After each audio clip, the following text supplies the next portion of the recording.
Hey everyone, Rick here, and we are back with another playthrough of, oh yeah, you guessed it, Escape the Dark Castle. Folks, I'm not going to spoil anything from the last run through if you wanted to go back and take a peek at that one, but let's just say it was intense. Now, with this run through, we're going to do things almost exactly the same. I just wanted to be transparent about a few things. First of all, the 15 chapter cards that we used last time are going to be placed to one side, and we are going to ensure no duplicates. So 15 from last time. Here is the stack. Here's the remaining stack. Now, these are all base game chapter cards. I'm just going to shuffle them right here. Do one of those mass shuffles, one of these mash shuffles, which is so handy when the cards are sleeved. You can do that, which makes shuffling these oversized cards just an absolute breeze. But this is going to be the pile from which we draw our initial 15 cards. All right, here we go. 1, 2, 3, 4, 5, 6, 7, 8, 9, 10, 11, 12, 13, 14, 15. All right, here they are. The 15 cards. Let's give those a shuffle too.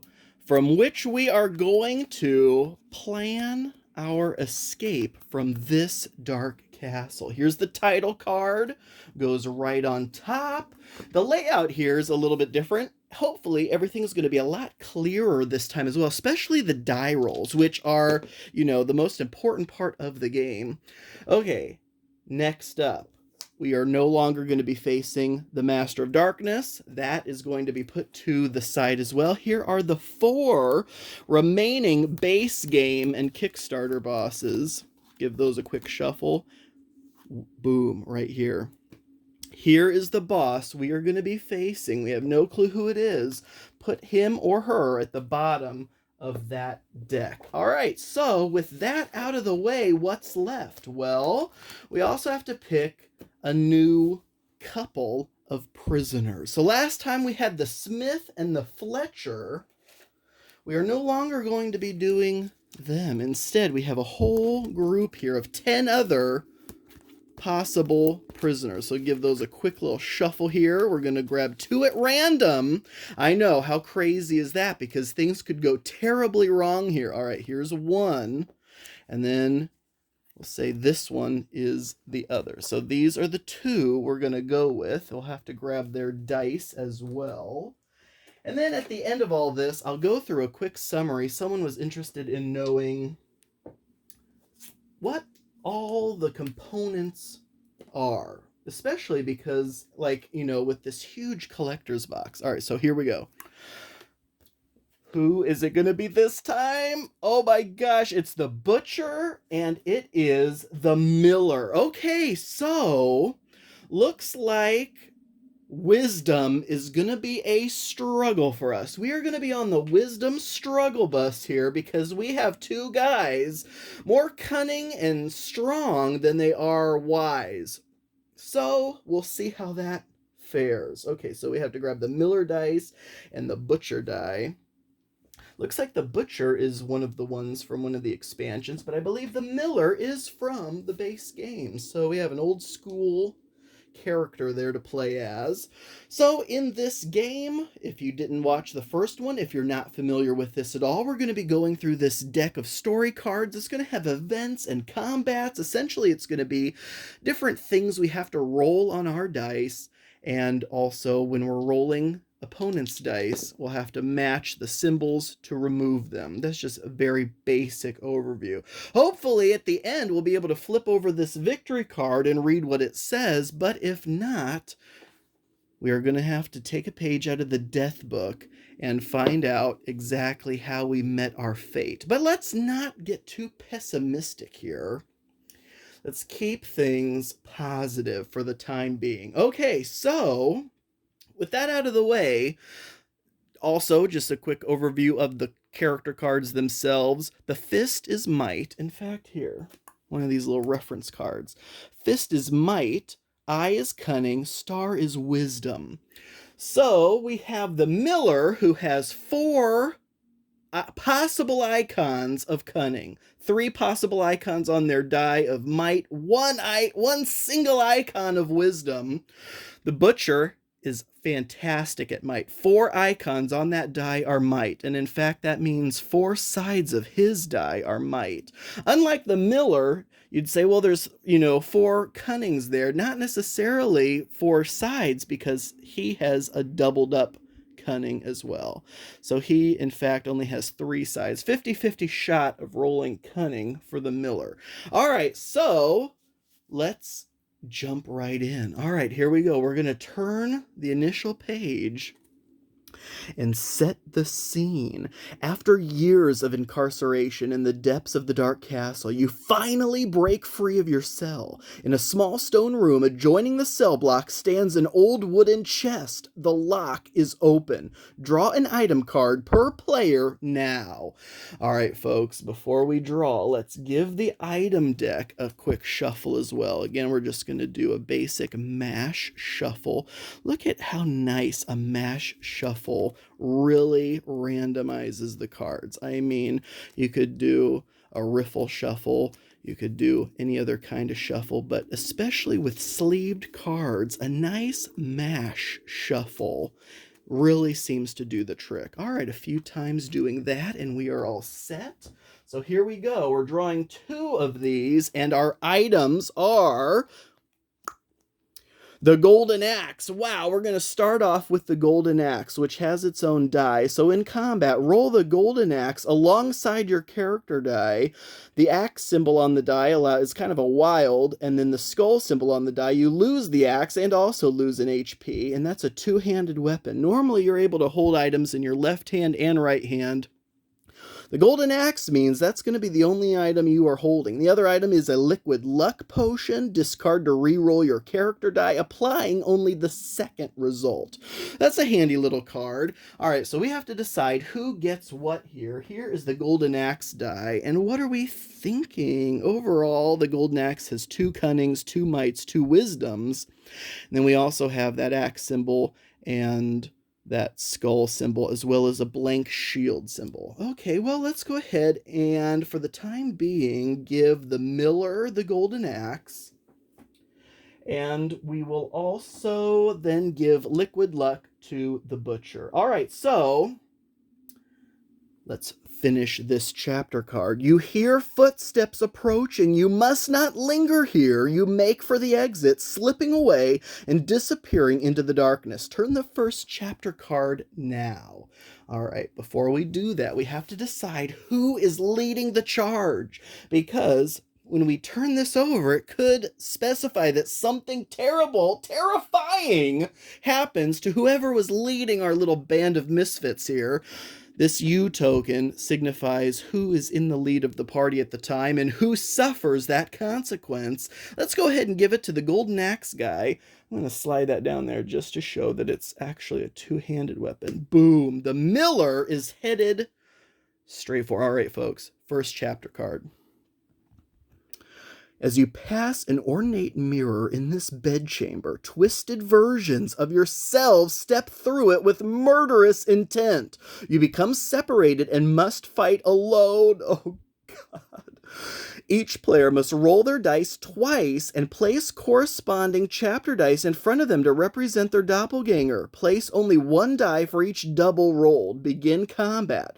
Combat special. No player can rest until their doppelganger is defeated. They may then help another player defeat theirs. After aiding another player aiding another takes damage as normal and must declare who they're aiding before they roll.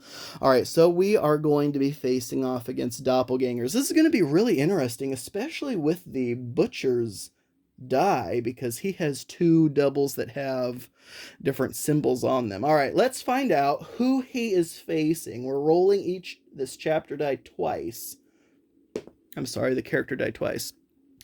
All right, so what do? Do we pick might or wisdom for the first one? Let's find out what the second one is. It is a might. He's really good at might, so obviously the second one is going to be might no matter what. Can you see that if we put it down here?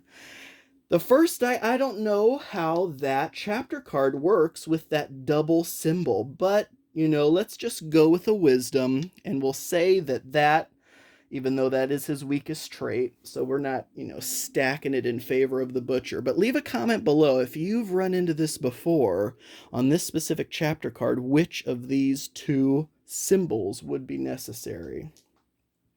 All right, so the butcher has to fight those, and then the miller, rolling his character die twice. He has a cunning icon, and then he also has another cunning icon, which is actually fantastic. Rolling the character die to find out what the doppelganger dice end up being is actually pretty smart, because obviously if someone is better at a certain attribute, then they're more likely to get those to face off against, which makes sense being a doppelganger. Because I was like, well, why not just roll a chapter die, one of the opponent dies twice, and then that kind of will solve the problem of having a double. But anyway, we're gonna go with this setup. This could end up being really bad, but let's start off with the butcher first. The butcher is gonna go ahead and start attacking this doppelganger. He rolls a might. Fantastic. The might is vanquished. However, as it says here, it does a wound, and we will drop down. We start at 18 wounds apiece. The butcher is now down to 17. All right, the butcher's next attack is also a might. Let's go ahead and discard the liquid luck potion to re-roll that and see if we can get one of the butcher's 2 wisdoms. We do not. We take another wound, and then we're going to roll again. It is a cunning. He takes another wound.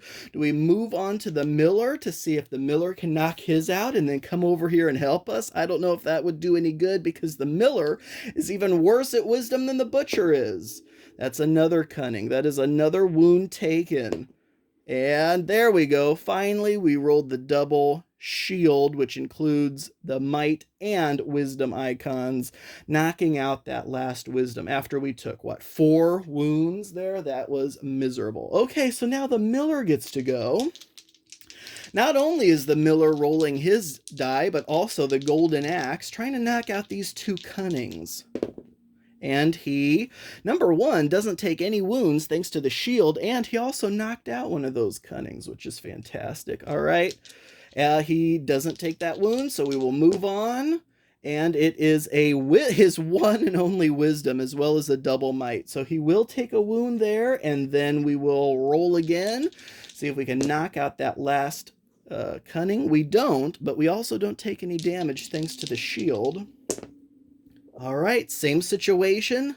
Still not rolling a might, which 2/3 of his die are, I'm sorry, not might, cunning symbols.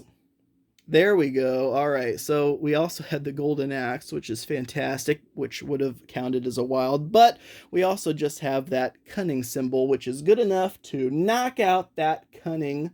Man, that doppelganger mirror was pretty damn brutal. All right, so we are moving on, but before we do, since that was a combat, we do get to draw an item.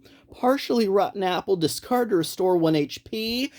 Obviously, I'm going to give that to the butcher, and I'm just going to go ahead and eat it now. No point in holding off, so we can get back up there to 15 HP now on the butcher. All right, so we're going to keep the miller as the head of our little party here and flip over the next chapter card. That does not look like it bodes well for us. Okay, hurrying into this candlelit chamber, you interrupt a sacrificial ceremony. A robed man in a death mask declares that you too now must be sacrificed. Begin combat. You, which means the miller, are overcome with fear. Any doubles you roll this chapter counts as singles, and you can't block. Oh, fantastic. This chapter card specifies that we start out with a cunning. We also start out with a wisdom and 2 more. That little player person icon there means roll an extra die per player. And in a solo game, you do use 2 characters. So we also have another wisdom, which is our worst trait. So that should be fantastic. And then also a might. All right, so those are the 4 dice we have to try to knock out here. And the Miller, unfortunately, any doubles he rolls are singles. So that is absolutely terrible. But we are going to roll all 3 dice at once. We are fighting all together this time. Let's see how much of that we can knock out. We take 2 wounds apiece. If we don't, especially the Miller, who can't block. All right, so we have double might, which counts as a single might. And in fact, the Miller's actual die was also a double might, and a shield, which means nothing. And the Butcher rolled a cunning. So that's fantastic. So we did get rid of a might and a cunning. Knock those out of here. But we both take 1, 2 wounds. Oh, yikes. And then, of course, what's left? The 2 wisdoms. The 2 most annoying traits for us to try to roll. Oh, God. Well, here we go. Counts as a single. I suppose I can pick which one. In this case, I will pick that it is a wisdom to remove. And then the Butcher, who did, no, that is the Miller. Darn it. So the Butcher blocked as well as got rid of one of those wisdoms. Unfortunately for the Miller, he's going to be suffering quite a bit. Remember, his shield means nothing. Plus, he rolled a skull on the golden axe, which means, oh, that's right, golden axe goes bye-bye. He also takes a wound for that. Even though he rolled a shield with his regular die, he still takes 2 wounds because of how overcome with fear he was.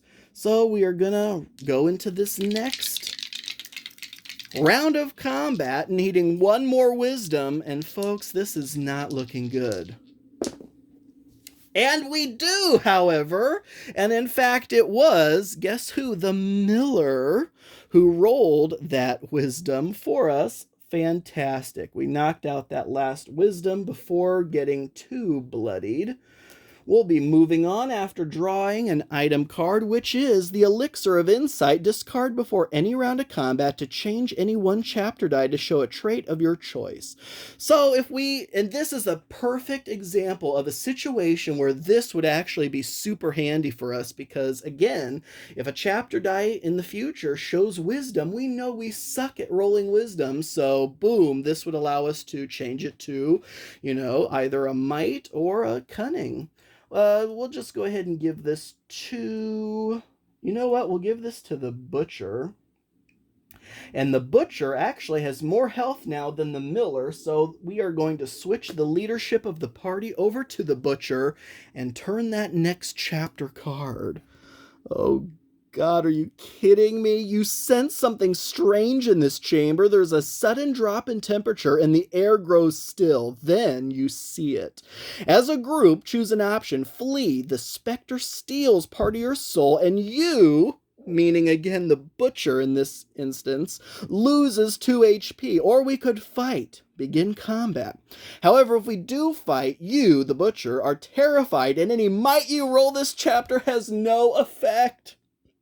And of course, the Butcher is just, he has unbelievable amounts of might. Oh, that is fantastic. Plus, this thing would start out with a might.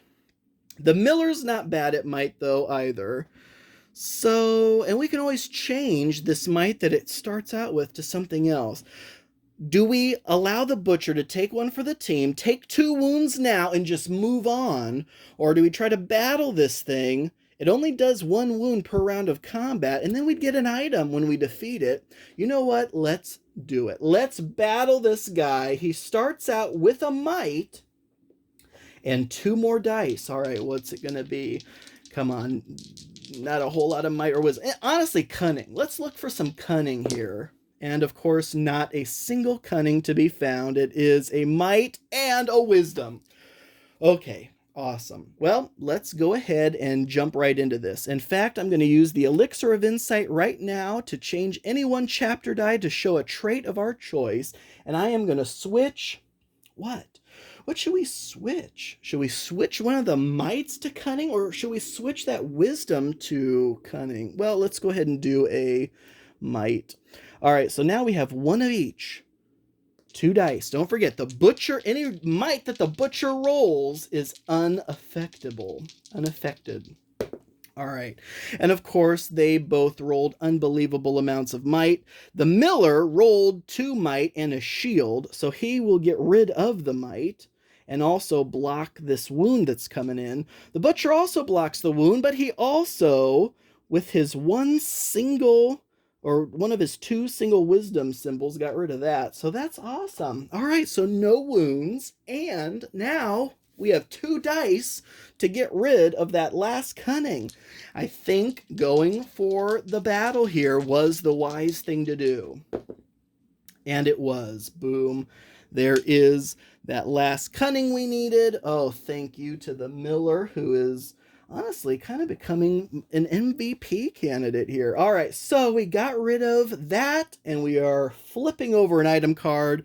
Stale loaf of bread. Discard to restore 2 HP to your character.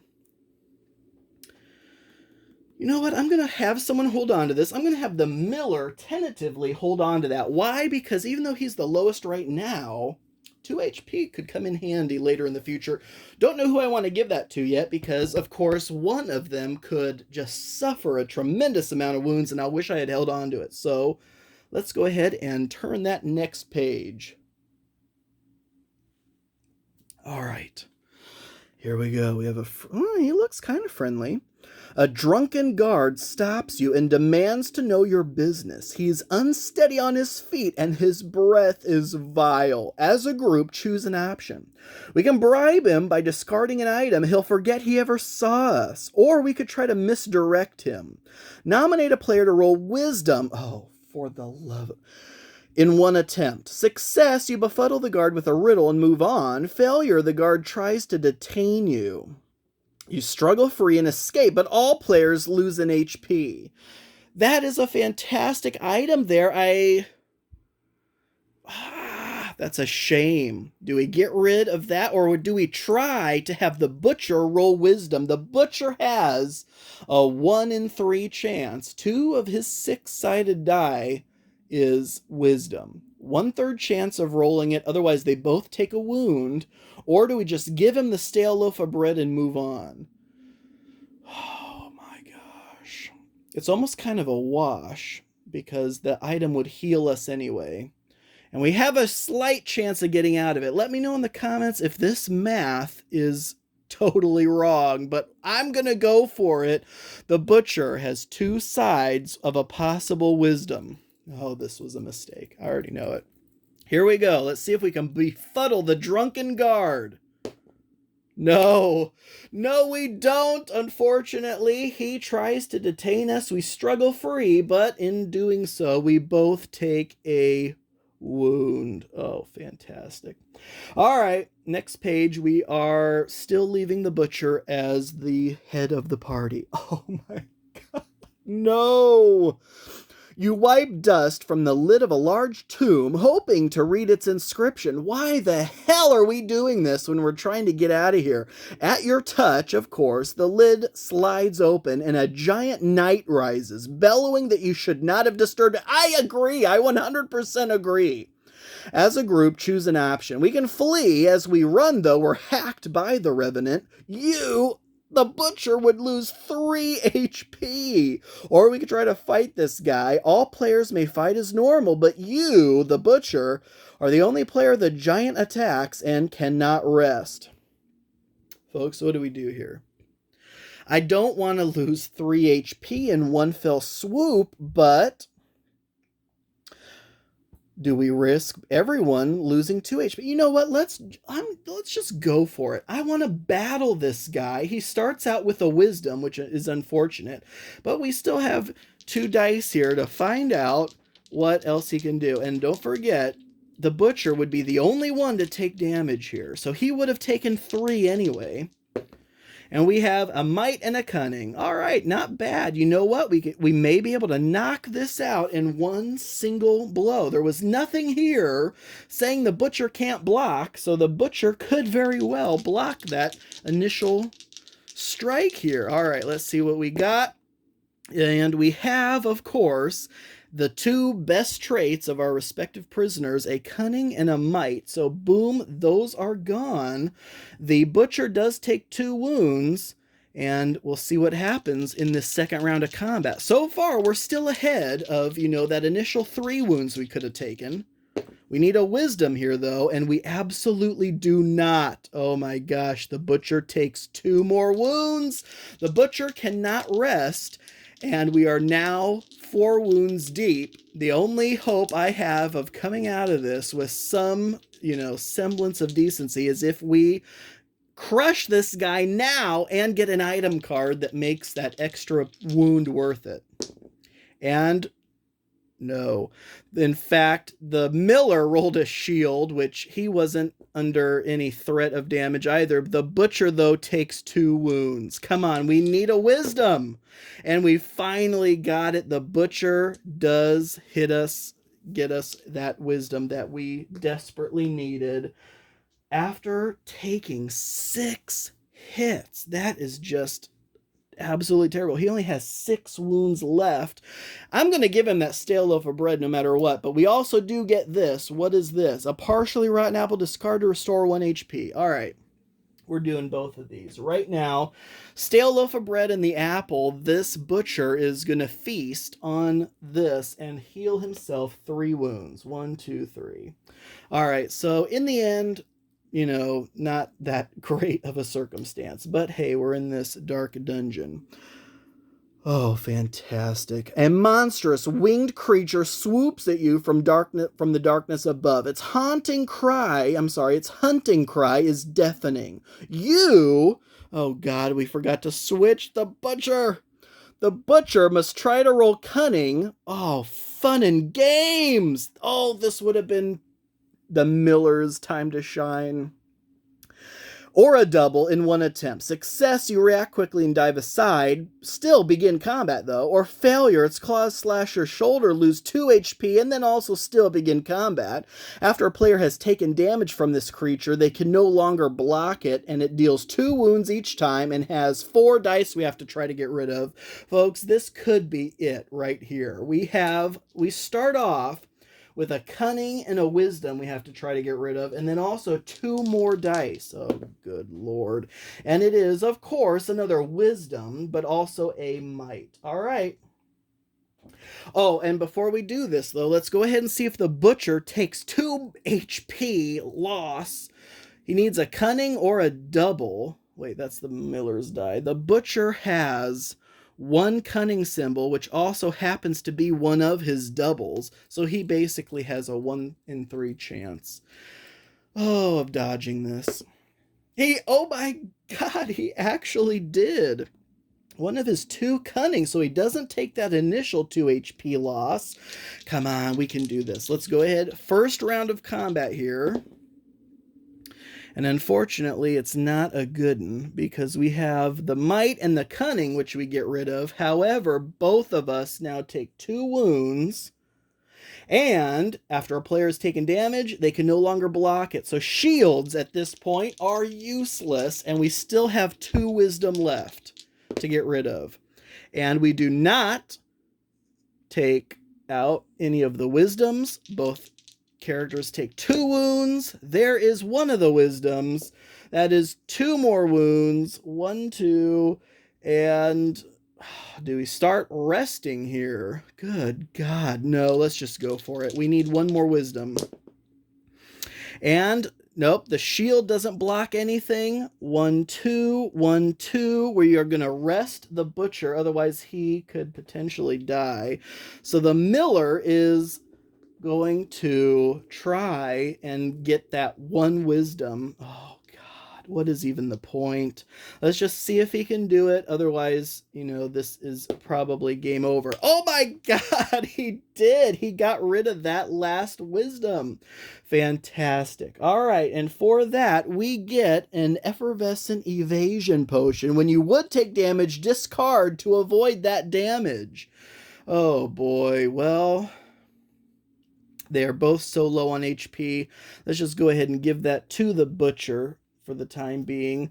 Folks, we are not that far into this dungeon, and we are on our last leg. All right, we are going to switch.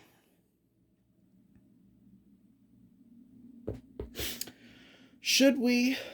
You know what? Let's do this. Yeah, let's go ahead and switch the U token to the miller, even though he only has one more life than the butcher has. That looks like a friendly guy. Probably help us out, right? This nobleman seems out of place wandering the bowels of the castle. He offers a reward if you do not tell anyone you've seen him. As you talk, he covers his nose, visibly disgusted by you. Oh, nice. As a group, choose one option. We can aid him. You agree, he rewards you. Draw an item card. You try to rob him, and he fights back with dazzling swordplay. Begin combat. If you survive, draw an item card per player. Let's just count our blessings. Take one item card. Going through all this combat for one extra item card probably is not what we're trying to do right now. We are going to aid him and get a rusted flail. One-handed weapon. Once per round of combat, when you roll cunning, you can roll again and choose which of the two results to apply. That is going to the miller, who is fantastic at cunning. Okay, here we go. Flipping over the next chapter card, leaving the miller with the U token. Okay, maybe some good food here. All right, the aroma of hot food has led you to the kitchens. On a table near the door is a steaming meat pie. As a group, choose one option. Move on. It's not worth the risk. Turn the next chapter card. Or steal. Nominate a player to roll 2 cunning in 3 attempts. The pie is delicious and filling. All players gain 1 HP. Failure, the cook catches you and vows to make you filling for his next batch. Begin combat. This combat will kill us. This combat will 100% kill us. However, I feel like the miller can roll 2 cunnings in 3 attempts. 4 of the 6 sides of his die have cunning symbols. Odds are in our favor, right? That we'd be able to do this. We'd each gain an HP. HP is what we need right now. If we don't do this now, we'll just die later. I say we try to steal the meat pie. Let me know in the comments if this is absolutely insane. 3 attempts to roll 2 cunning. Here we go. First attempt. The first attempt doesn't have to be cunning, so don't get too scared if this is not a cunning. And it's not a cunning. Oh, God. Never mind, forget what I said. Be very scared. Okay, Miller has 2 more attempts, and they both, at this point, have to be cunning. Otherwise, we're in combat. No, are you kidding me? The Miller rolls his one and only wisdom. His 3rd attempt would have also not been cunning. Oh my God, I forgot it was the butcher who had the 4 sides of cunning. Oh my God, the Miller only had 2 sides that had cunning. No, 3 sides. 3 sides. He had a 50-50 shot of rolling cunning. In fact, he could have knocked out both cunnings in one single fell swoop had he rolled this. Oh, folks, I think this is it.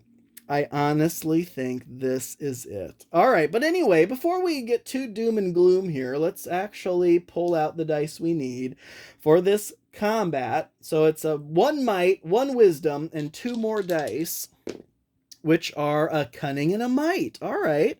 So apart from that wisdom, we should be able to knock this out right now. We have some decent items now. That's also kind of been our problem. We haven't had a whole lot of decent items. Okay. Here we go. First round of combat. And we have a might, we have 2 mights and a cunning, and the butcher rolled a shield. So that's all of this, and only the miller takes 2 wounds. So he will take 2 wounds, unfortunately. All right, so we have, of course, we have 1 stupid freaking wisdom left. It doesn't matter at this point if we rest 1 person because they would both die. Not necessarily. The butcher could try to get it. If he didn't, he could use his potion. Let's go ahead and try to prolong this as much as we can. The miller, who is the worst at wisdom, is going to rest. Even though he has that, if he rolls cunning, he could roll again and choose which of the two to apply. Oh my gosh. And I was wrong earlier. I don't know where I thought someone had 4 sides of cunning, because the butcher only has 2 sides of cunning as well. Okay, anyways, we're gonna rest the miller. He's gonna gain 1 HP. That means the butcher has a 1 in 3 chance of rolling that final wisdom. If he doesn't, it's not game over. We can get out of the damage with that potion. Oh my gosh, it is. I know it rolled off camera. I swear it is the shield, the might and wisdom. He knocked it out. Thankfully, we don't have to use the potion. We're both at 2 health right now. We actually do get an item from this, which is a brew of might. Discard to apply a might at any time. Let's just go ahead and give that to the miller. All right, I think we're fine. I mean, we're definitely not fine. We are probably the furthest from fine we could be. I just mean there's no need to juggle items here or anything like that. Nothing we need to do right now. Let's just go ahead and turn this next page. Honestly, I'm surprised we've survived this far. We have 2 HP each. Oh, God. This is not what I wanted to see right now. This passage takes you past dark, unlocked cells. From inside, the sound of bony hands clutching steel is unmistakable. As a group, choose an option, then begin combat. We can lure them out. It's a lot less, well, it's not a lot less damage. It's 1 HP less damage. It is worth a lot of might, or we can charge them and try our luck. Let's just charge them. Or should we lure them out? Because we're good at might. We are really, really good at might. And we have that potion that would give us some might. The reason I say that is because if anyone takes 2 wounds, they're dead at this point. So if we roll and the miller didn't have anything to block with, and we didn't get whatever is necessary here, say those were 2 wisdoms we roll, the miller would be dead. Game over. Because you can only lose 1. As soon as 1 of your characters die, it's game over. Luring them out means we'd have a couple rounds of combat, but we'd have more to try to roll. Oh my gosh, why do I feel like it doesn't matter what I choose? I'm dead either way. I'm just going to charge them. It's going to be 2 HP, but it's only 2 dice. What are the chances that we would roll 2 wisdom? I mean, come on. It is a might and a cunning. Folks, I think we're going to live to see another day.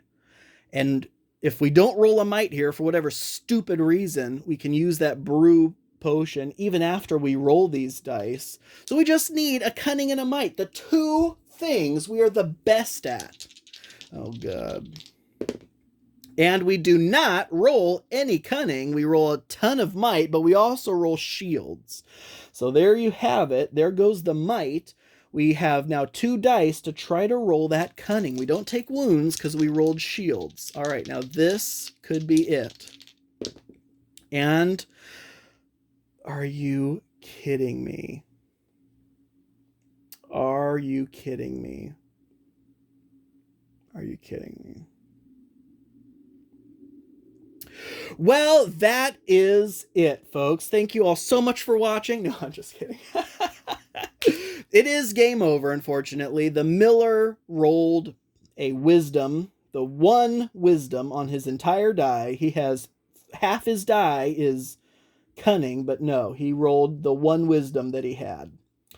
Not the greatest time to be wise, Miller. And then the butcher, of course, rolls might. Can't blame the butcher. He's just full of might. Now, the butcher will use this potion to avoid taking 2 wounds. Unfortunately, the miller's items do nothing. And the miller takes 2 wounds. 1, 2. The miller is dead. The party is over. Folks, this was a pathetic showing. How many chapter cards did we still have? 1, 2, 3, 4, 5, 6. We were not even 2/3 of the way through the dungeon, and we have failed.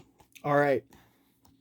We are going to find out in the death book exactly how we met our demise. So we look up this chapter card, chapter 34, in the book, and see exactly what happened. Oh, 34. All right, here we go. Let's read it together. For each skeleton you strike down, 2 more emerge from the shadows. They soon surround you, and your unheeded pleas expose them for what they are: mindless servants of a dark power without mercy. You are hacked to death by blow after blow of their rusty weapons. As you fade from consciousness, the last thing you hear is the furious demise of your fellow prisoners, i.e., the butcher, who did nothing wrong here. Your mutilated carcasses are dragged away, your only legacy a smear of blood upon the flagstones. Your adventure ends here. I love this death book. The fact that every single chapter card in the entire game has a passage in here to give you the gory details of exactly how you died. And you know what? We're not even going to look at the chapter cards. We're not, that we didn't get to. We are not going to look at what the boss is. In case we want to do this again, maybe try to have better luck next time. But I did just want to call attention over here to the collector's box, just to give you an idea of how I decided to organize mine. So you do have the player mats, which are those nice neoprene mats, rolled up in these boxes. Below those are the pencils, more health trackers, more of those metal skull beads, and then I did actually, to make sure that I knew myself exactly how I fit things in here. So here would be all the regular chapter cards. I separated out the Kickstarter exclusive chapter cards into there. Over here we have the flaws and reference cards. So these are the reference cards. And then also there's character flaws, and those are in here. Next up are curses and companion event cards. These are all from expansions. Plague and items from the Plague expansion, and then all the regular items would be in here. This is where all the dice are stored, as well as the soundtrack and other little bits and bobs. Then over here we have the characters and the start card. Here we have companions, and there's actually new start cards. So that first card I read, there's actually a couple variants that you could mix it up, so you never know how it's going to start. And then over here is going to be the base game and the Kickstarter bosses. Then here are the collector's box bosses, which I think there were 6 of those. Then the Death Knight expansion, so the Death Knight himself and all 15 of those chapter cards. Then the Undead Queen expansion, and then finally the Plague Lord expansion, and it all just fits perfectly in this gigantic box. All right, folks, that was just a look at what is in the entirety of this box. If you get the collector's box, it doesn't all come in there. You do have to get all the expansions and stuff separately, but it's nice if you do collect all this stuff to have a huge box to put it all in. All right, folks, that is it. Thank you all so much for watching. I do truly appreciate it. It was an absolute blast, even though we died so terribly. And until next time.